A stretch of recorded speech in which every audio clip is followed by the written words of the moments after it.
que todo, recordar que Norte de Santander es un departamento rico en etnias. Tenemos comunidades negras, afrocolombianas, raizales y palenqueras, pueblo gitano o rum, y también tenemos pueblos indígenas en contextos urbanos y en contextos de territorio.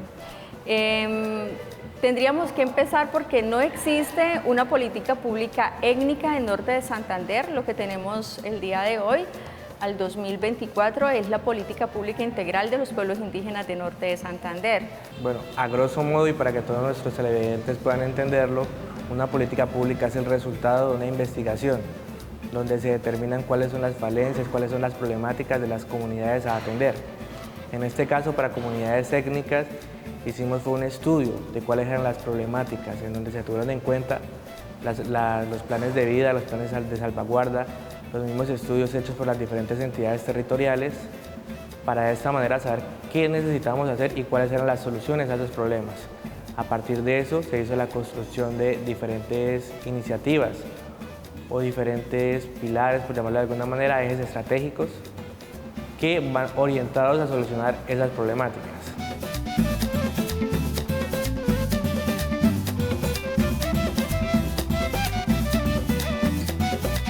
Decir que este trabajo de construcción de política pública surge precisamente de las necesidades identificadas, de las problemáticas identificadas, de todo un proceso durante muchos años trabajando en los contextos de las comunidades étnicas del departamento, haciendo un reconocimiento de los territorios. Las políticas públicas responden precisamente a las necesidades y a las problemáticas de un territorio. En este caso, decir que apostarle a una construcción de una política pública étnica nos hubiera llevado a tener que sentarnos con las 3 etnias existentes en el departamento y hubiese sido realmente un trabajo bastante retador.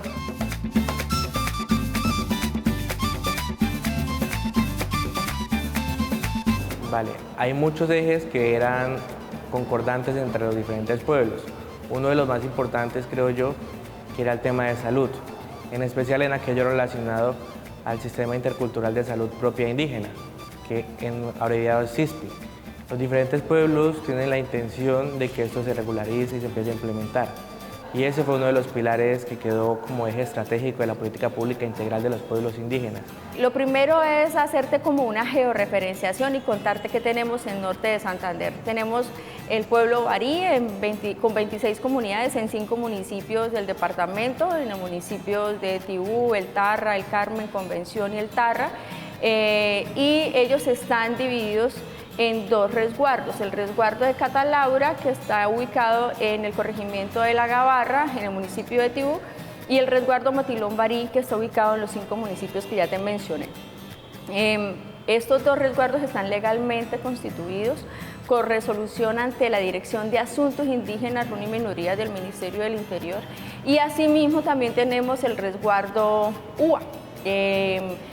Tenemos 7 comunidades en el departamento, en 2 municipios, en Toledo y Chitagá, 5 comunidades en Toledo, 2 en Chitagá, y ellos están agremiadas en ASOUBA. ASOUBA representa a 3 departamentos, a Norte de Santander, a Boyacá y a Santander, y recordar que el pueblo UBA también está presente en 5 departamentos en Colombia, así que adicional están presentes en Arauca y su organización representativa es Ascatidar, y en el Casanare y su organización representativa es la Urica.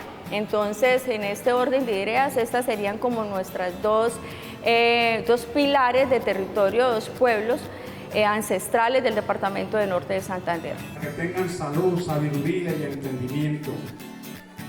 Que se aleje todas las tristezas, los males que hay. Empezamos por los pueblos indígenas. Los pueblos indígenas tienen 7 organizaciones y son 6 pueblos indígenas: Barí, Ugua, Yucpa, Inga, Quichua y Guayú. Los Barí tienen 2 organizaciones. La primera es el nuevo Cabildo del Resguardo Catalaura y la segunda es la Asociación de Autoridades Tradicionales del Pueblo Barí, Ñatubayí Barí.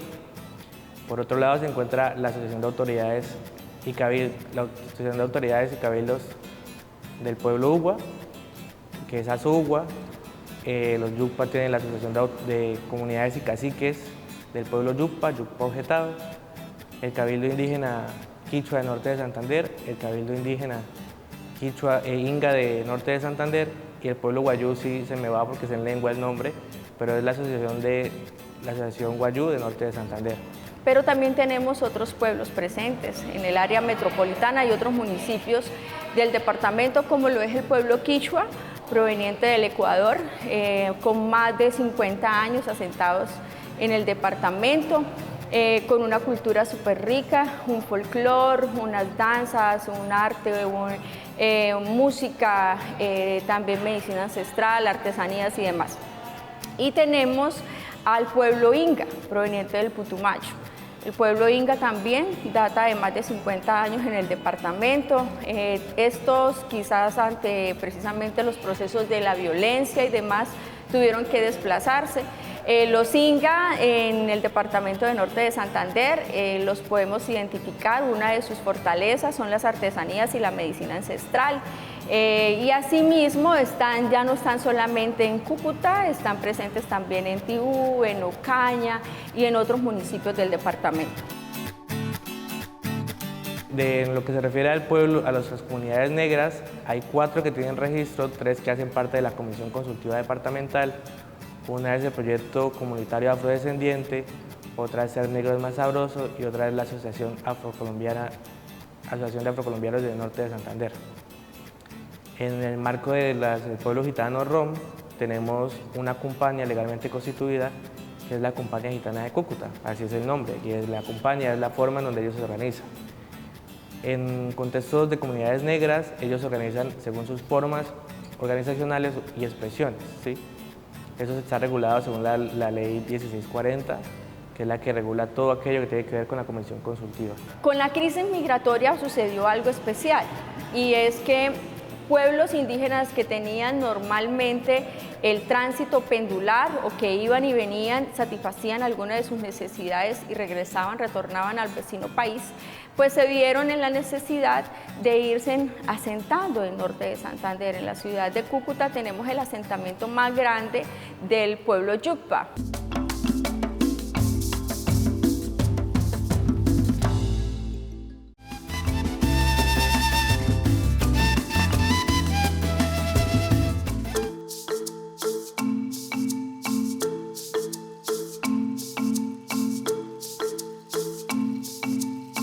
Del mismo modo, en el marco de la educación, habían diferentes inconvenientes, ¿no? Debido a que los pueblos consideran, y la Constitución los ampara, a que ellos deben recibir una educación de conformidad con sus usos y costumbres, así como su lengua.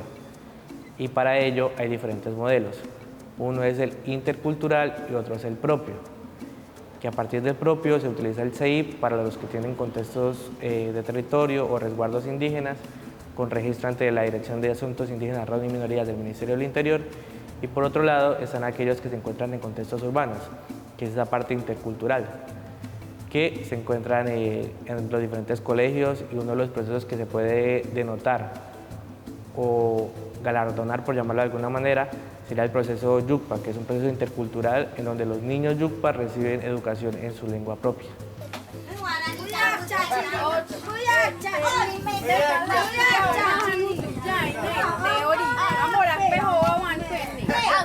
Y luego vinimos a hacer el reconocimiento y a identificar en el corregimiento de San Pablo en Teorama otro asentamiento, en el Tarra y en el sector El Idema en Tibú también tenemos otro asentamiento Yucpa. Entonces, en plena crisis migratoria 2018, 2019, pudimos llegar a tener casi 2.000 Yucpa en el departamento.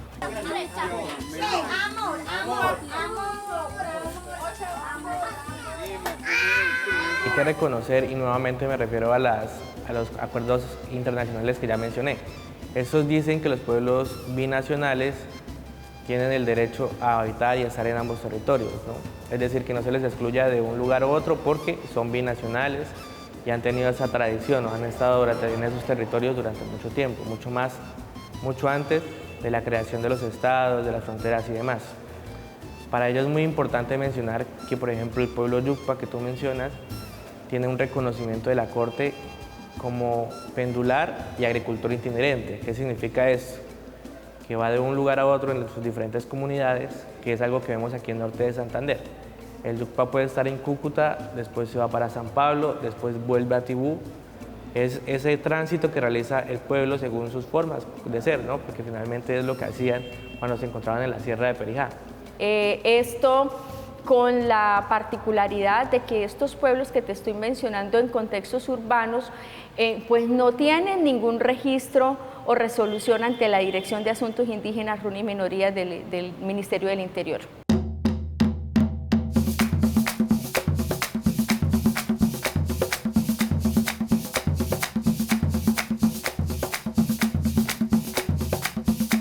Para lograr el reconocimiento de los diferentes pueblos ante la Dirección de Asuntos Indígenas, RUNI y Minorías, o en el caso de las comunidades negras, ante la Dirección de Asuntos de Comunidades Negras, Afrocolombianas, Raizales y Palenqueras, realmente es algo complejo. ¿Por qué? Porque hay una serie de requisitos que hay que surtir para poder llevar a cabo este proceso.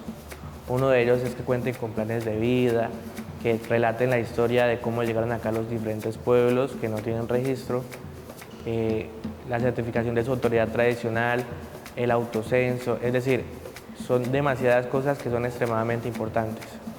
Una de las más complejas, creo yo, que es la construcción de los planes de vida, porque es un proceso que realmente le cuesta mucho a los pueblos. Y es decir, el construir un plan de vida significa de cierta manera compartir todo aquello que es su cosmovisión.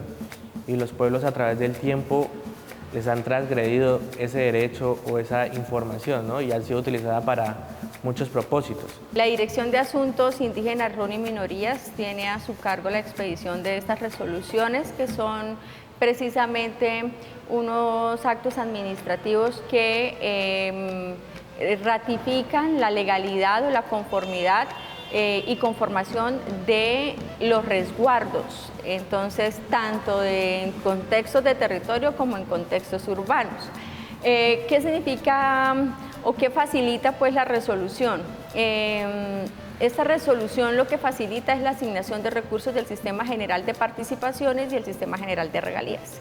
Entonces, digamos lo que los pueblos indígenas originarios con territorio, con resguardos legalmente establecidos y constituidos, pues ellos tienen desde el orden nacional y del orden departamental y el orden municipal la asignación de unos recursos que pues garantizan y ayudan precisamente a la solución de alguno de las problemáticas y mitigan algunas de sus necesidades, y son proyectos para invertir precisamente en las poblaciones étnicas, porque también comunidades negras si tienen sus resoluciones, sus registros ante la dirección competente, en este caso comunidades negras, afrocolombianas, raizales y palenqueras, también que otra dirección del Ministerio del Interior, pueden acceder a estos recursos. Las organizaciones pudieran ejercer sus liderazgos y demás, pueden existir, pueden organizarse, pero tienen que cumplir con ese requisito del Ministerio del Interior para la asignación de recursos y otros procesos mucho más estructurales.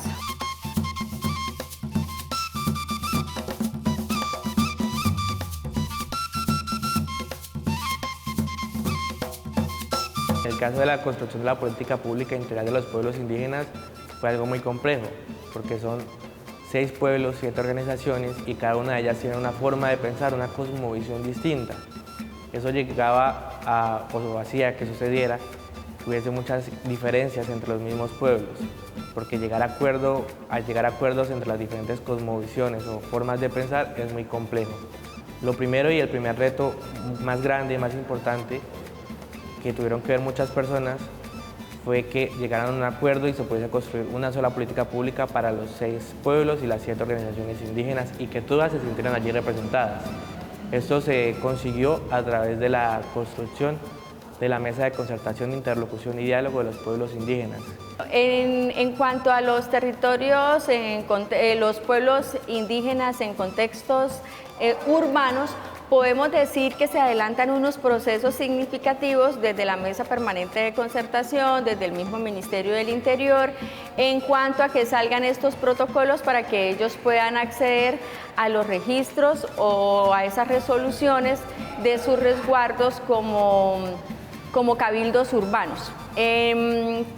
Nos debemos aclarar que estos son procesos un tanto complejos que competen precisamente a la autoridad del orden nacional, el registro.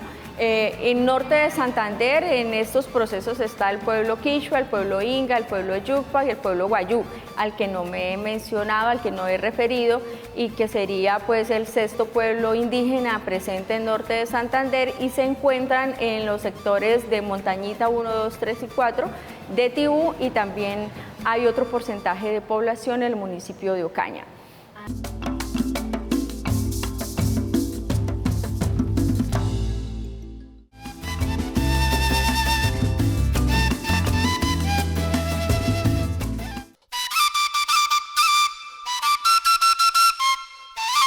Podríamos hablar que aproximadamente del 1.700.000 habitantes que puede llegar a tener norte de Santander, tendríamos un aproximado de un 5% de población étnica en el departamento, lo que equivale más o menos a 30.000 étnicos en el departamento de norte de Santander.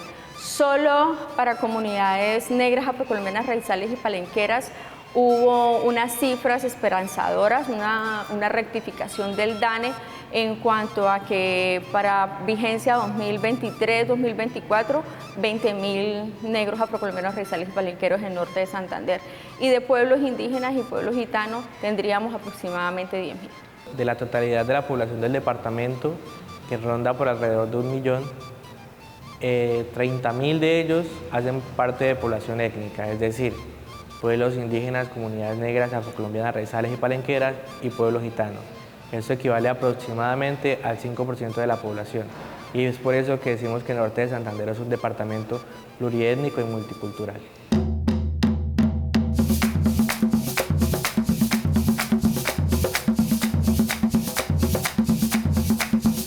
En el marco constitucional y en el marco jurídico, pues hay un respaldo desde la misma Constitución Política de Colombia. Los pueblos étnicos en Colombia como tal tienen unos derechos a su gobierno propio, a sus autonomías y demás. El hecho es que en este caso, para norte de Santander, el que se hubieran organizado, el que precisamente hubiesen podido tener estas organizaciones con registro o no ante las direcciones de asuntos indígenas o de asuntos de comunidades negras, estos liderazgos y estas organizaciones permitieron llegar a los entes territoriales, a las alcaldías municipales, a la gobernación y a los demás entes territoriales para poder tocar puertas, para poder visibilizarse, para poder fortalecerse esos liderazgos, lo que realmente facilita un proceso de adecuación institucional. Entonces, el hecho de que se visibilicen las comunidades y que empiecen a tenerse en cuenta sus particularidades, esto permite a las instituciones precisamente enfocar la asignación de los recursos en favor de satisfacer esas necesidades. La ordenanza 017 del 28 de diciembre del 2023 lo que hace es establecer primero la totalidad de los lineamientos que tiene la política pública y posterior da algunas expectativas o da algunos lineamientos de cómo se va a hacer la implementación de esa política pública. A través de esta ordenanza podemos no solo implementar nosotros acciones, sino dar ciertos lineamientos a las diferentes alcaldías para que también lo hagan y articularla con los diferentes planes de desarrollo, lo que nos va a permitir el manejo eficiente de los recursos y que las acciones y actividades lleguen realmente a las comunidades. Tenemos que hablar sin duda de un tema y es el enfoque diferencial. Los sujetos de especial protección definidos constitucionalmente, en este caso el enfoque diferencial pertenencia étnica, indígena, gitana o de comunidades negras, afrocolombianas, raizales y palenqueras, lo que nos llama institucionalmente es hacer unos ajustes razonables para satisfacer las necesidades de las comunidades. En este sentido es que no es lo que nosotros pensemos institucionalmente para poder satisfacer esas necesidades, es la construcción y algo particular y que se respalda en el proceso de construcción de la política pública de norte de Santander, es precisamente el tener en cuenta la concertación, el diálogo, el consentimiento previo, libre e informado, el ir a los territorios, el conocer a nuestras comunidades, el poder construir con ellos desde ese diálogo. Para los pueblos indígenas y en particular para los pueblos étnicos, su transferencia de conocimiento es por medio de la oralidad. Entonces, ese tejido oral es el que te va generando confianza con la institucionalidad. En consideración de que hemos sido extremadamente garantistas como entidad territorial y hemos desarrollado todos los procesos de manera concertada, es decir, no hemos llegado en ningún momento a imponerle aquello que nosotros consideramos que es lo correcto, sino que hemos ido con las diferentes comunidades a través de la mesa de concertación, interlocución y diálogo de los pueblos indígenas a decirles, bueno, a diferentes autoridades, ¿qué consideran ustedes que son las acciones que necesitan sus comunidades para mejorar o para generar desarrollo? ¿Esto por qué? Porque ese convenio 169 de la OIT establece que las comunidades tienen el derecho, les asiste el derecho a decir qué es lo más prioritario para ellos, qué es lo más importante para promover el desarrollo dentro de sus resguardos y dentro de sus culturas y demás.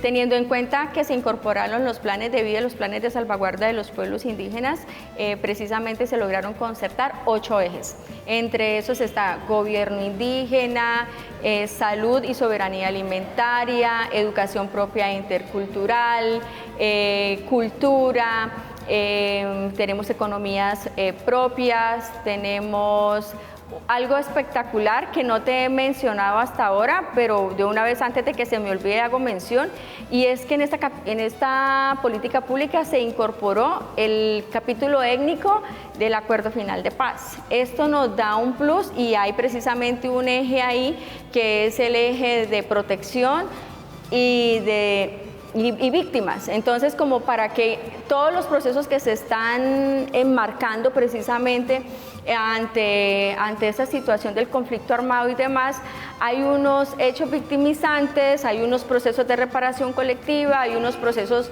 en los que se ha avanzado significativamente también en el departamento. Bueno, con ellos, con estos pueblos que también tienen estos procesos, se garantizó que este capítulo étnico del Acuerdo Final de Paz quedara incorporado. Vienen muchos procesos, finalmente el departamento aspira a promover las garantías de derechos para estas comunidades a través de la inclusión dentro del plan de desarrollo de 62 iniciativas, principalmente garantizar la participación y el funcionamiento de las mesas de concertación, consulta y diálogo de las diferentes comunidades, es decir, la mesa de concertación de los pueblos indígenas y la mesa consultiva de comunidades negras.